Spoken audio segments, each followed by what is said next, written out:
Captain Elena Vasquez stood on the bridge of the Prometheus, watching the stars through the massive viewing window. 3 years had passed since humanity made first contact with the Galactic Council. 3 years since everything changed. The ship hummed quietly around her as it traveled through hyperspace. The Prometheus was humanity's pride, the first vessel designed with both human and alien technology. Its mission was simple: explore the galaxy and learn from the other species that had been traveling between stars for thousands of years.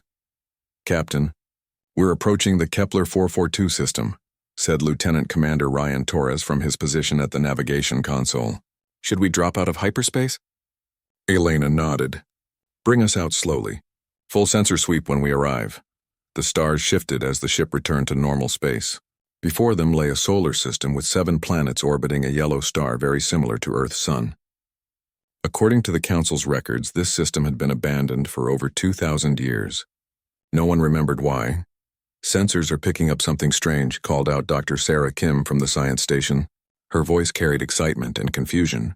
"There are artificial structures on the 3rd planet." Elena moved to stand behind the science officer. "Show me." The main screen filled with images of the planet below. It was blue and green, covered with oceans and continents. But scattered across the land masses were the clear signs of cities. Old cities long dead, but definitely made by intelligent beings. The structures match no known architectural patterns in the Council database, Dr. Kim continued. "But Captain, they look familiar somehow." Elena studied the images. The scientist was right. The buildings had a style that reminded her of something, though she could not place what. "Take us into orbit. I want a full survey team prepared." 2 hours later, Elena led a team of 12 down to the planet's surface. They landed near what appeared to be the largest city. The air was breathable, though thin.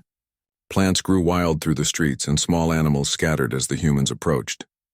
The buildings were made of a white stone that still gleamed despite centuries of abandonment.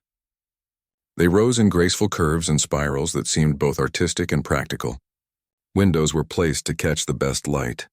Gardens had been designed to flow naturally between structures. "This is impossible," whispered Dr. Kim as she ran her scanner over a carved symbol on a building wall. "Captain, this symbol—" "It's derived from ancient Sanskrit." Elena felt her heart skip. "That's impossible. Sanskrit is from Earth, I know. But look at this."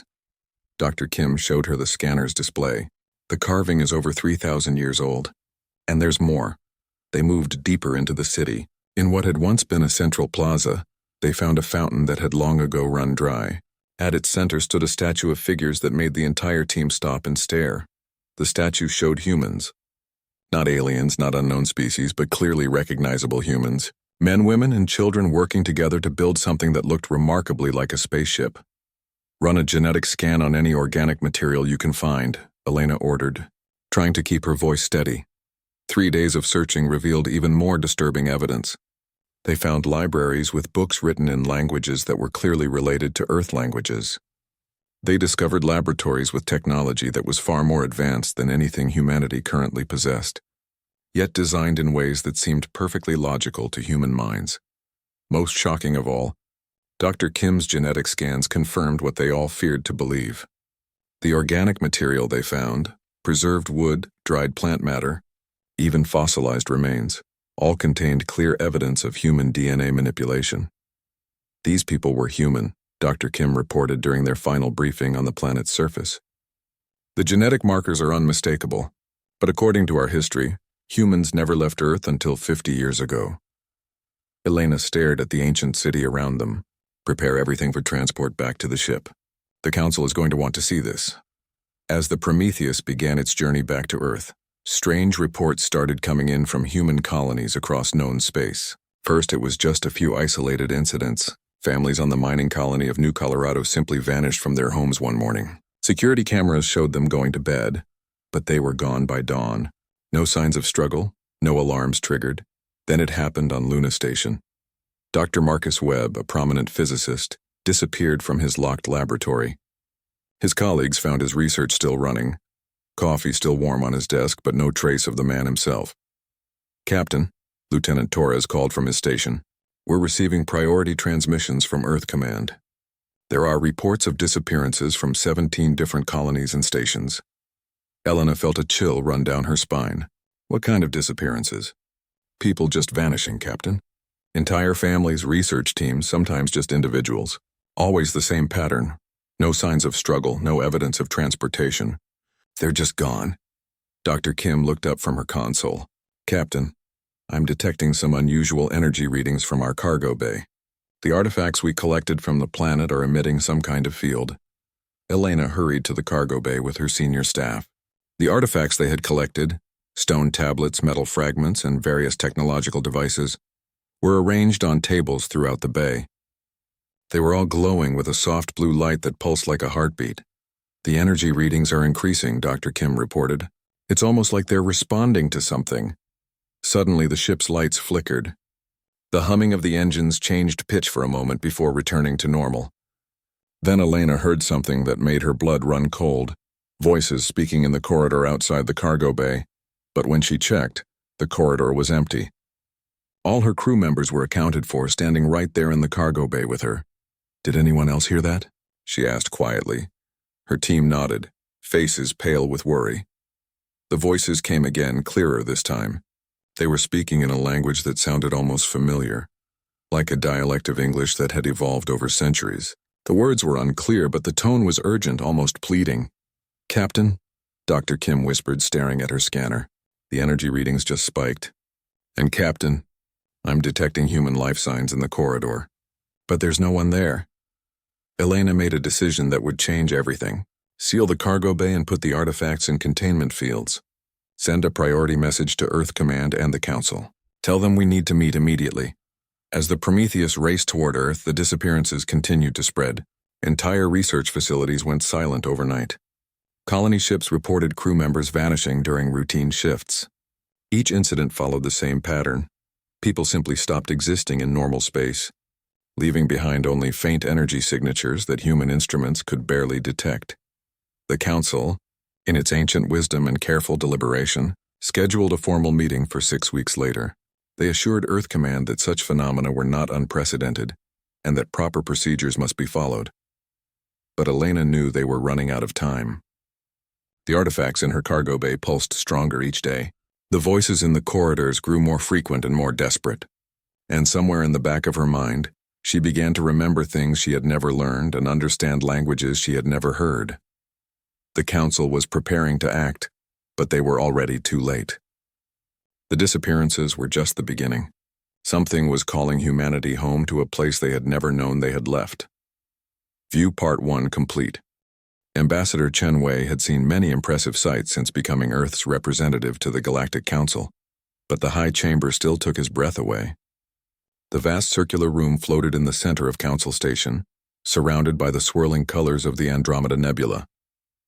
Representatives from 47 different species occupied seats arranged in tiers that rose toward a domed ceiling made of pure crystal. Today, the chamber buzzed with more tension than Chen had ever felt. The emergency session had been called after Captain Vasquez's report reached Earth Command. Every species seemed on edge, though Chen could not understand why the discovery of ancient human ruins would upset them so much. The emergency session will now begin, announced the chamber's artificial intelligence in a voice that somehow managed to sound respectful in 47 different languages at once. Ambassador Chen Wei of Earth has requested immediate audience regarding urgent discoveries. Chen stood and walked to the central platform. Around him, the alien representatives watched with expressions he had learned to read over the past 3 years. The Altarians, tall, blue-skinned humanoids, appeared worried. The Vegan crystal beings pulsed with nervous energy. Even the mechanical synthetics, who rarely showed emotion, seemed agitated. Honored council members, Chen began. 3 days ago, our exploration vessel Prometheus made a discovery that challenges everything we thought we knew about human history. He activated the holographic display above the platform. Images of the ancient city appeared, rotating slowly so all could see. Gasps and what sounded like curses echoed through the chamber in dozens of languages. These structures were found in the Kepler 442 system, which your records show as abandoned for 2,000 years. Genetic analysis confirms that these ruins were built by humans. Not aliens who resembled humans, but actual human beings with DNA identical to modern Earth humans. The Zephyrian ambassador, A creature that looked like a cross between a bird and a plant spoke first. Perhaps these are simply convergent evolution. Many species develop similar forms. No, Chen replied firmly. We found written languages clearly derived from Earth languages. Art depicting human customs we still practice today, and technology that, while more advanced than ours, follows design principles that are uniquely human. He paused, watching the representatives exchange glances. Many seemed to be communicating through methods humans could not detect. Light patterns, chemical releases, electromagnetic pulses. There's more, Chen continued. Over the past week, humans throughout our space have been disappearing. Not taken, not killed, simply vanishing without trace. The artifacts we recovered from these ruins appear to be connected to these disappearances. High Counselor Zethrak had remained silent throughout Chen's presentation. The ancient reptilian being was old even by council standards, having served for over 800 years. His species, the Drakmari, were among the founding members of the council. If anyone knew the truth, it would be him. Now Zethrak rose slowly from his position at the highest tier of the chamber. His scales, once brilliant green, had faded to deep emerald with age. When he spoke, his voice carried the weight of centuries. Ambassador Chen, he said carefully, what I am about to tell you will be difficult to accept, but the time for secrets has passed. The chamber fell completely silent. Even the usual background hum of life support systems seemed to quiet. Your species was not native to the planet you call Earth, Zethrak continued. Humans were once among the most advanced races in this galaxy. Your original homeworld was called Akasha, located in what you now know as the Veil Nebula. Chen felt his knees go weak. That's impossible. Our entire evolutionary history is documented on Earth, fossil records going back millions of years. Placed there, said Counselor Mirthak, a floating gaseous being whose voice came from a translation device. Your ancestors had mastered genetic manipulation to a degree we still cannot match. They could seed worlds with evolutionary history, creating perfect biospheres in mere centuries. But why? Chen asked. Why would they abandon such technology? Zethrak's expression grew even more grave. Because they were experimenting with forces beyond our understanding. Your people had discovered what they called dimensional phasing, the ability to exist between realities, to move through spaces that exist parallel to our own. The High Counselor activated his own holographic display. It showed a star map with one section highlighted in red, a region of space that now appeared empty. This was human space 5,000 years ago. Dozens of worlds, billions of your people. Technology that made even our current capabilities seem primitive. They built ships that could travel not just faster than light, but through dimensions we cannot even detect. What happened to them? Chen asked, though he feared the answer. Their experiments grew too ambitious, replied Counselor Vexhai, a crystalline being whose body rang like a bell when she spoke. They attempted to phase their entire civilization into what they called the deep dimensions. Spaces between realities where time and physics work differently. The experiment failed catastrophically, Zethrak continued. Most of your people were scattered across alternate dimensions, lost in spaces between worlds. Only a few ships escaped, carrying small populations to safety. One of those ships found the world you call Earth. Chen stared at the assembled council, his mind reeling. You've known this entire time. For 3 years, while we celebrated first contact, while we felt honored to join your council, you knew we were the survivors of a lost civilization. We knew, Zethrak admitted, and we were terrified. The word hung in the air like a physical presence. Terrified. These beings who commanded technologies that seemed like magic to humans, who had built a civilization spanning galaxies, were afraid of humanity. Why? Chen asked quietly. Because we had seen what your ancestors could do, Mirthak explained. Before their disappearance, humans had been attempting to establish what they called a multiversal commonwealth, a government that would span not just this reality, but all possible realities. They believed that true peace could only be achieved by uniting all versions of existence. The council formed specifically to contain the chaos your people left behind, Vexhai added. Entire systems destabilized by failed dimensional experiments. Technologies abandoned that we still don't understand. We've spent 5,000 years carefully maintaining the balance your ancestors disrupted. Chen felt anger rising in his chest. So you decided to keep us ignorant, to make sure we never regained our heritage. We hoped, Zethrak said carefully, that the humans on Earth would develop differently, more cautiously, without the obsession with dimensional manipulation that destroyed your ancestors. But the disappearances suggest otherwise, Chen said, understanding flooding through him. The barriers between dimensions are weakening. Yes, Zethrak confirmed. Your people are beginning to remember. The artifacts you discovered are not just relics. They are beacons calling to the lost humans scattered across the deep dimensions, and some of them are finally finding their way home. Chen looked around the chamber at faces that now showed fear instead of the respect he had grown accustomed to. What are you going to do? Zethrak was quiet for a long moment. The Council is mobilizing its fleet. We cannot allow a repeat of the chaos from 5,000 years ago. If your lost people return, if they bring their dimensional technology with them, it could destabilize not just our galaxy, but reality itself. You're planning to attack us, Chen said. It was not a question. We are planning to protect the galaxy, Zethrak replied, even if it means containing humanity permanently. Chen looked at the greatest galactic civilization in known space, 47 species working together for peace and prosperity. And he realized that everything humans thought they knew about their place in the universe had been a lie. How long do we have? He asked. The fleet will reach human space in 10 days, Zethrak said with something that might have been regret. I suggest you use that time wisely, Ambassador. The Council has acted too late before. We will not make that mistake again. As Chen left the chamber, he could hear the Council members beginning to debate in their various languages. But underneath their words, he thought he could hear something else. A faint humming that seemed to come from the space between spaces, growing stronger with each passing moment. The lost were coming home, and the galaxy was about to change forever. View Part 2 complete. Dr. Sarah Kim woke up screaming. The nightmare had been so vivid she could still feel the equations burning behind her eyes. Mathematical formulas that bent space and time, theories that treated reality like clay to be shaped. She sat up in her narrow bunk aboard the Prometheus, sweat cooling on her skin in the recycled air. These dreams had been coming every night since they left the ancient city. Each time they grew more detailed, more real. In them she stood in laboratories filled with impossible technology, working alongside people she had never met, but somehow knew intimately. Her computer terminal chimed softly.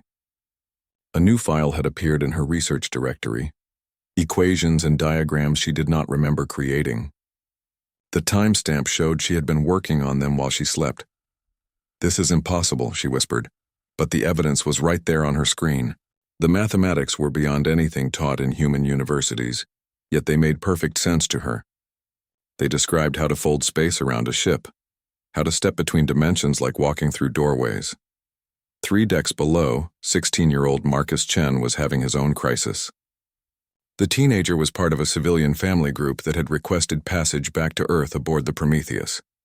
He should have been sleeping in the passenger quarters, but instead he found himself standing in the ship's cargo bay with no memory of how he had gotten there. The ancient artifacts glowed brighter now, pulsing in rhythm with his heartbeat. As he watched, the air next to one of the stone tablets began to shimmer. For just a moment he could see through it to somewhere else, a room filled with golden light where people who looked like older versions of himself worked at controls that hung in the air like solid holograms. You're finally remembering, said a voice behind him. Marcus spun around, but the cargo bay was empty. The voice had sounded like his own, but older, more confident. Who's there? He called out. The shimmer in the air grew stronger. Through it, Marcus could see the older version of himself step forward, reaching out a hand that stopped just short of breaking through. We've been calling for so long, the other Marcus said. The barriers are finally thin enough for us to reach you. This isn't real, Marcus said, but even as he spoke the words, he could feel something changing inside him. Knowledge that wasn't his own began flooding his mind. He understood now that reality was not solid but layered like pages in a book. With the right knowledge, the right focus, he could step from one page to another. Without really thinking about it, Marcus took a step sideways.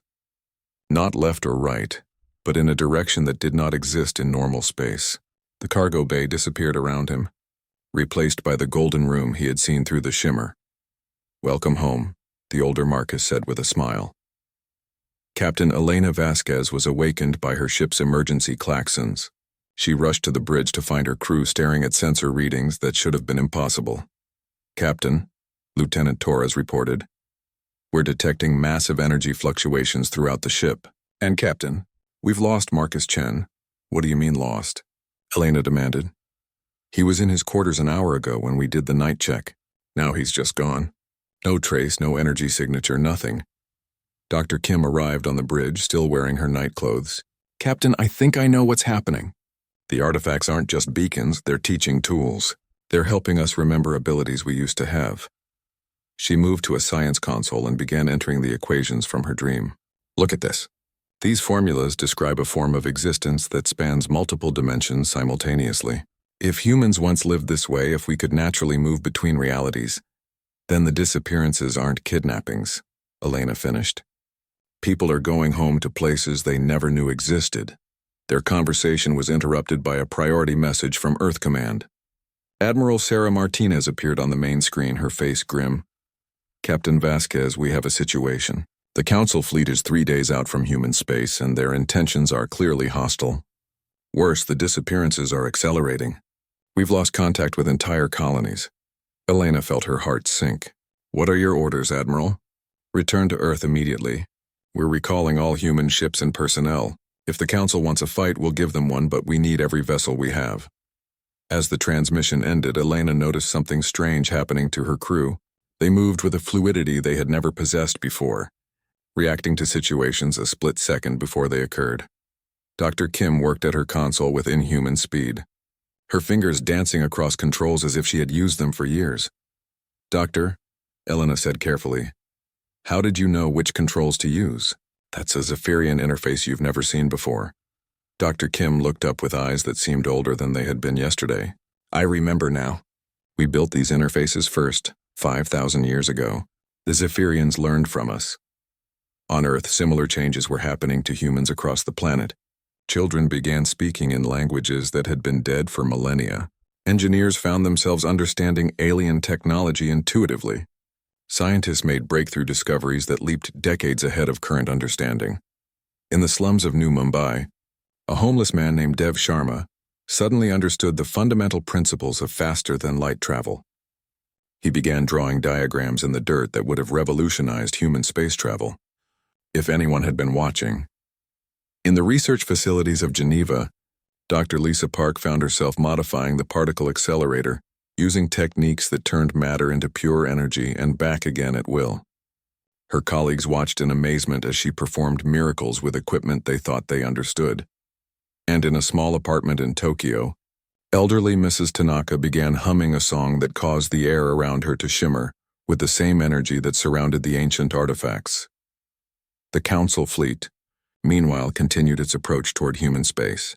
High Counselor Zethrak stood on the bridge of the massive command ship Eternal Vigilance, watching the readings that showed increasing dimensional instability throughout the human sectors. "The awakening is accelerating," reported his science officer, a crystalline being whose voice rang like broken glass.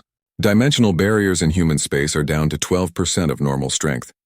How long before complete collapse?" Zethrak asked. "At current rates, perhaps 6 hours." Zethrak closed his eyes. 5,000 years of careful balance destroyed in a matter of days. "Signal the fleet. We attack as soon as we arrive. We cannot allow the barriers to collapse completely." But as his fleet prepared for war, something else was happening in the empty space between dimensions. Marcus Chen stood in the Golden Room, surrounded by thousands of humans who had been lost for millennia. They looked like people from Earth, but changed by their long exile in spaces between realities. "The barriers are finally weak enough," explained the woman who introduced herself as Admiral Sarah Reeves. She looked remarkably like Dr. Kim, but older and carrying herself with the confidence of someone who had commanded fleets that could sail between universes. "We've been waiting so long to come home," Admiral Reeves continued. "Our people on Earth need to know they're not alone. The Council thinks they can contain us again, but they don't understand what we've become." Around them, ships that existed in multiple dimensions simultaneously prepared for a journey home. These vessels could fight battles in spaces the Council couldn't even perceive, using weapons that attacked the very foundations of reality. "Will there be war?" Marcus asked. Admiral Reeves looked at him with eyes that had seen the rise and fall of civilizations across countless realities. The Council chose war when they decided to hide our history and threaten our children. But we won't fight like they expect. We've learned things in the deep dimensions that will change their understanding of what's possible. She placed a hand on Marcus's shoulder. Tell your people we're coming home, and tell the Council that the Age of Secrets is over. As the Prometheus raced toward Earth, the barriers between dimensions grew thinner. Across human space, people continued to vanish from normal reality, but they weren't disappearing. They were stepping sideways into spaces where their ancestors waited with knowledge that would reshape the galaxy. The Council fleet approached. Weapons charged and ready for the war they believed was inevitable, but they were about to face an enemy that could attack from directions they didn't know existed, using principles of reality they had never imagined. The awakening had begun, and nothing would ever be the same. View Part 3 complete. The space around Jupiter had never seen anything like it. Admiral Sarah Martinez stood on the bridge of the Earth Defense Force flagship Unity, watching her tactical displays show impossible readings. The Council fleet had arrived exactly as predicted. Over 300 ships arranged in perfect formation, weapons powered and shields raised. It should have been the end of human independence in space. Instead, reality was breaking apart. "Admiral," called Lieutenant Commander Jessica Walsh from the sensor station, "I'm reading massive dimensional fluctuations throughout the Jupiter system. Whatever's happening, it's bigger than anything we've ever detected." Through the main viewing window, Admiral Martinez could see it beginning. Space itself seemed to be tearing, revealing glimpses of something beyond normal reality. Golden light poured through the cracks, and in that light, shapes moved that hurt to look at directly. High Counselor Zethrak, aboard his flagship 3 million kilometers away, was seeing the same phenomenon. His science officers reported readings that should have been impossible. Matter existing in multiple dimensions simultaneously, energy patterns that followed no known physics. "Open a channel to the human fleet," Zethrak ordered. "Perhaps we can still end this without catastrophe."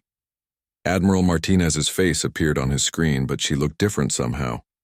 Her eyes held depths that hadn't been there days before, and when she spoke, her voice carried harmonics that seemed to come from multiple sources.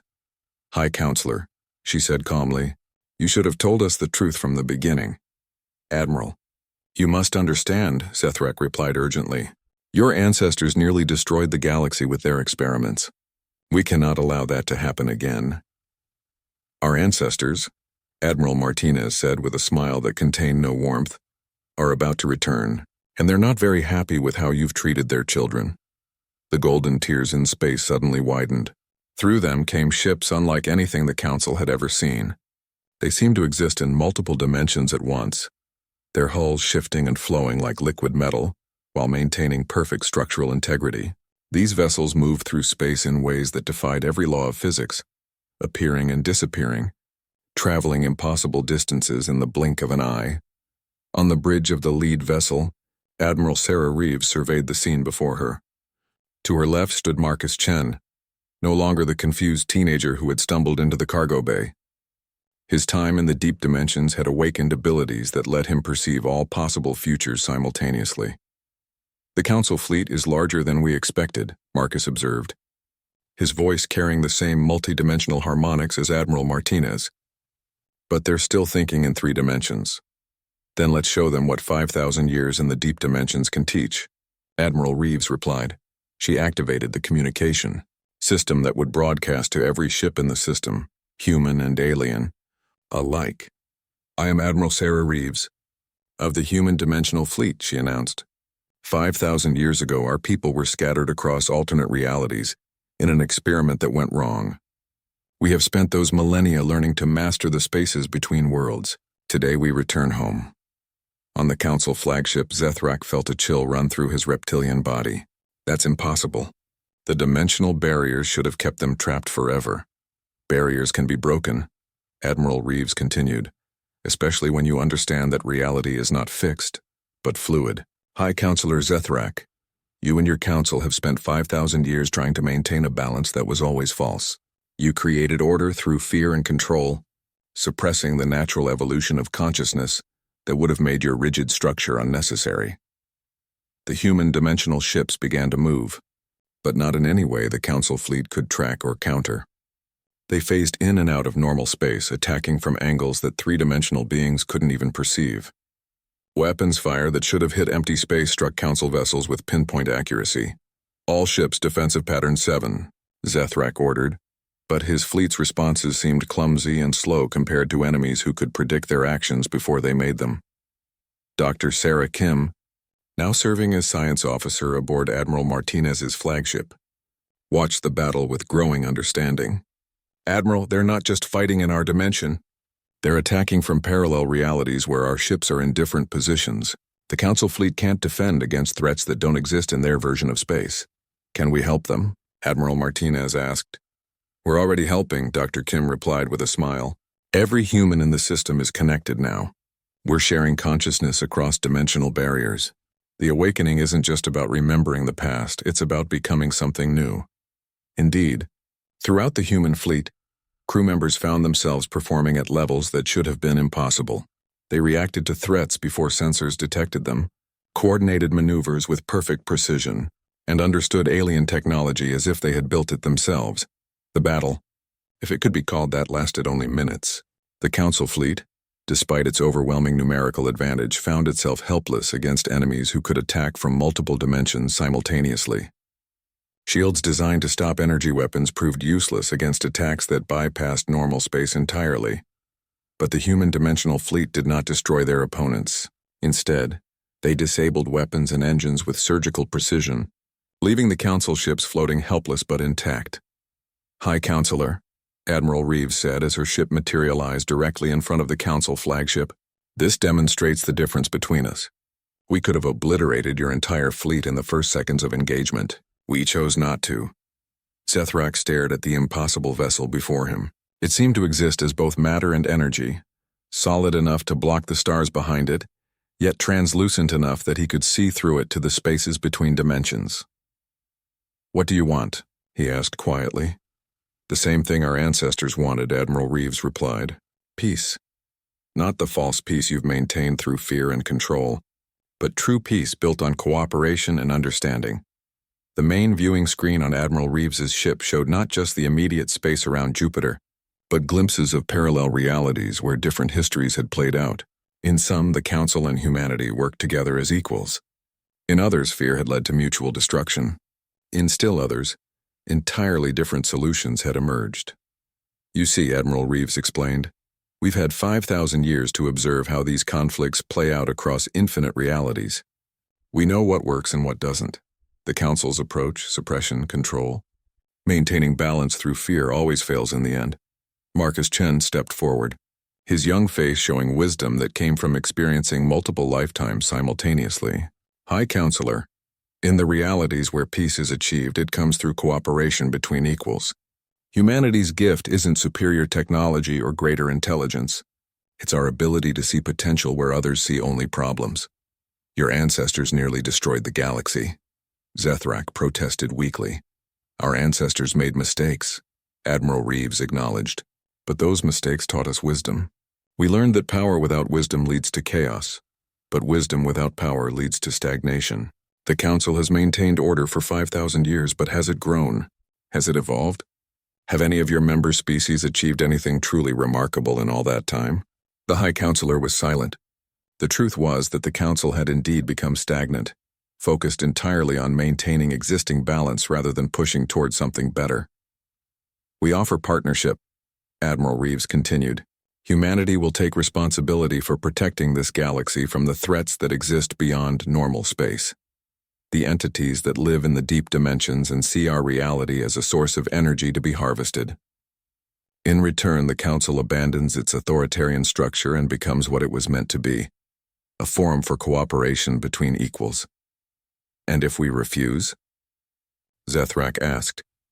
Admiral Reeves gestured to the disabled Council fleet around them. "Then you will be alone when the deep dimension entities arrive. And they are coming, High Counselor. Our experiments 5,000 years ago weakened the barriers between realities permanently. The only reason they haven't invaded already is because we've been fighting them in the spaces between worlds. Through the dimensional viewports, glimpses of that war became visible. vast entities that existed as living geometry, consuming entire alternate realities for sustenance. Human ships that had evolved beyond matter, fighting battles in spaces where time flowed backward and cause followed effect. We've held them back for millennia, Admiral Reeves said quietly. But we can't do it alone anymore. The barriers are too weak. They're going to break through into this reality whether we stop them or not. The question is whether we face them together or separately. Admiral Martinez, listening from her own bridge, felt the truth of those words resonating through her newly awakened consciousness. She could sense the threats massing just beyond the edges of reality, waiting for the moment when the barriers failed completely. "High Counselor," she said, "our ancestors made mistakes, but we've learned from them. The Council has maintained order, but it's time to evolve beyond simple maintenance. The galaxy needs leaders who conure later." The Multiversal Defense Coalition headquarters floated in the space where the old Council station had once been. But where the previous structure had been a symbol of rigid authority, this new station existed in multiple dimensions simultaneously, its architecture flowing and adapting to the needs of beings from dozens of different realities. Captain Elena Vasquez, now promoted to Admiral and serving as humanity's representative to the Coalition Council, stood in the central chamber watching delegates from 47 species work alongside humans who had returned from the deep dimensions. The sight still amazed her. Zethrak, no longer High Counselor but now serving as Director of Galactic Affairs, approached her position. The old reptilian scales had regained some of their former luster in the past year, as if the stress of maintaining impossible balance had been lifted from his shoulders. "Admiral," he said with what passed for a smile among his species, "the morning briefings are about to begin." "Are you ready for the latest crisis?" Elena laughed. "With this group? I'm always ready. What are we dealing with today?" 3 separate dimensional incursions in the Vega sector, a time loop that's trapped the Rigel system in a repeated Tuesday, and reports of entities made of pure mathematics attempting to colonize the university planet of New Athens. "So, a quiet morning then," Elena replied. They made their way to the briefing room, where Admiral Sarah Reeves was already presenting tactical information to the assembled delegates. Her ship, the Dimensional Harmony, served as the Coalition's mobile command center, capable of responding to crises across multiple realities simultaneously. "The incursions in Vega appear to be reconnaissance," Admiral Reeves explained, gesturing to holographic displays that showed entities probing the barriers between dimensions. "Our deep dimension patrol fleets have established a perimeter, but these beings are more sophisticated than previous contacts." Marcus Chen, now serving as Director of Dimensional Studies despite his young age, added his analysis. "The entities seem to be testing our response patterns. They're learning from each encounter, adapting their approach based on our defensive strategies." Dr. Sarah Kim, whose research had been instrumental in establishing humanity's new dimensional capabilities, highlighted another concern. "The mathematical entities at New Athens aren't hostile in any traditional sense. They appear to view physical reality as a limited subset of existence, and they're trying to expand the university's mathematics department into 11 dimensions, which would be fine," added Counselor Vexhai, the crystalline being whose species had become experts in multidimensional architecture, except that 11-dimensional mathematics tends to spontaneously generate new realities every time someone solves an equation. Admiral Martinez, participating via quantum entanglement from Earth, provided the human homeworld perspective. "Our dimensional monitoring stations are tracking 17 different threat categories across 9 parallel realities. The good news is that our response teams are getting faster and more efficient. The challenging news is that the threats are also evolving." Elena listened to the briefing with a mixture of pride and bewilderment. A year ago, humanity had been struggling to understand faster-than-light travel. Now they were coordinating defense strategies across multiple universes, while working alongside species that existed as living crystals, sentient gas clouds, and mechanical consciousnesses. The transformation hadn't been easy. Many council species had initially resisted the new structure, preferring the predictable hierarchy they had known for millennia. But as dimensional incursions increased and threats from beyond normal reality became undeniable, cooperation had become necessity. "What's the status on the reality stabilization project?" Elena asked. Marcus answered, his consciousness now distributed across several dimensional phases simultaneously. We've successfully reinforced the barriers around 17 critical systems. The Zephyrian homeworld is now protected against phase variants, and the Altarian colonies have been shielded from temporal distortion. However, Dr. Kim continued, each stabilization requires enormous energy expenditure. We're drawing power from sources that don't technically exist in our reality, which creates its own complications. Admiral Reeves nodded grimly. We're essentially borrowing energy from alternate versions of ourselves. If we're not careful, we could create a multiversal debt that future realities would have to pay. These were the kinds of problems that would have been pure science fiction a year ago. Now they were daily operational concerns that required careful balance between human innovation and alien expertise. The briefing was interrupted by an urgent alert from the Coalition's early warning system. The main display shifted to show a region of space, near the galactic core where reality itself appeared to be, unraveling. Large-scale dimensional breach. Detected, announced the station's artificial intelligence in a voice that somehow managed to convey urgency in 47 languages simultaneously. Entity classification unknown. Scale, galactic threat level.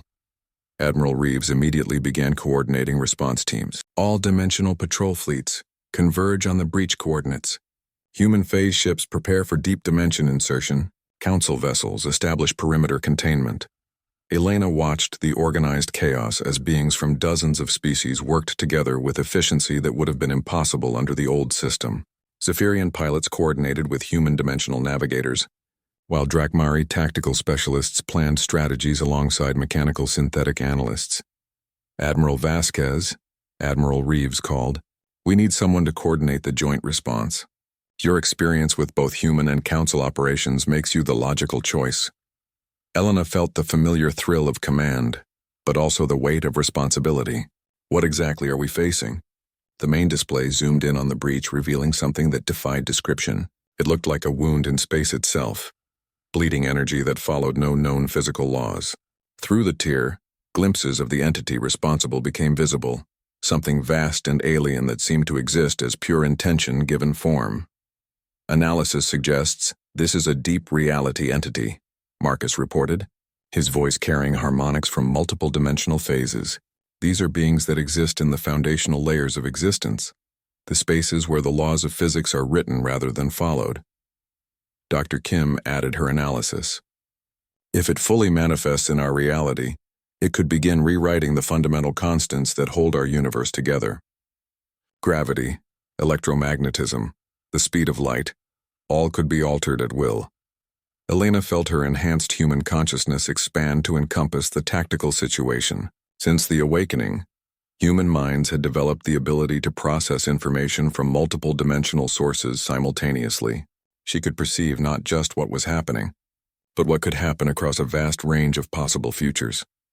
I see the paths, she said, her voice taking on the multidimensional quality that marked awakened humans. There are 17 scenarios where we successfully contain the breach. All of them require perfect coordination between human dimensional technology and council conventional forces. Admiral Reeves nodded. Then that's what we'll do. Admiral Vasquez, you have operational command of the combined fleet.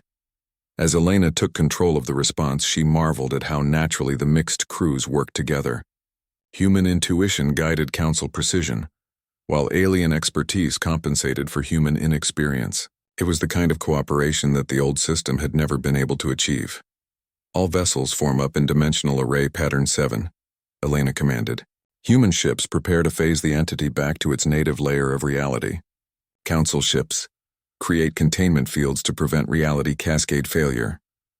The battle that followed was unlike anything ever fought before.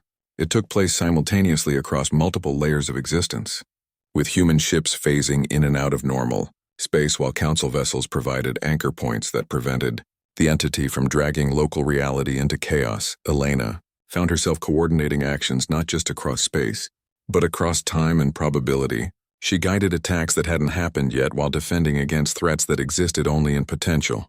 Her consciousness touched those of every ship commander in the fleet, human and alien alike, creating a unified response that was greater than the sum of its parts. The deep reality entity fought back by attempting to alter the physical constants around coalition ships. Gravity reversed, time flowed backward, and electromagnetic forces began behaving like strong nuclear interactions. But the mixed crews adapted, using human intuition to predict changes while relying on alien knowledge to compensate for altered physics. "Reality anchor is holding," reported Counselor Mirthak from the Coalition flagship. "The entity cannot establish permanent presence in our dimensional layer." "Dimensional shepherding complete," added Admiral Reeves from her position in phase space. "The entity is being guided back to its native reality layer." Elena felt the moment when the threat passed. The tear in space sealed itself. Reality settled back into familiar patterns, and the impossible entity returned to whatever foundational layer of existence it had emerged from.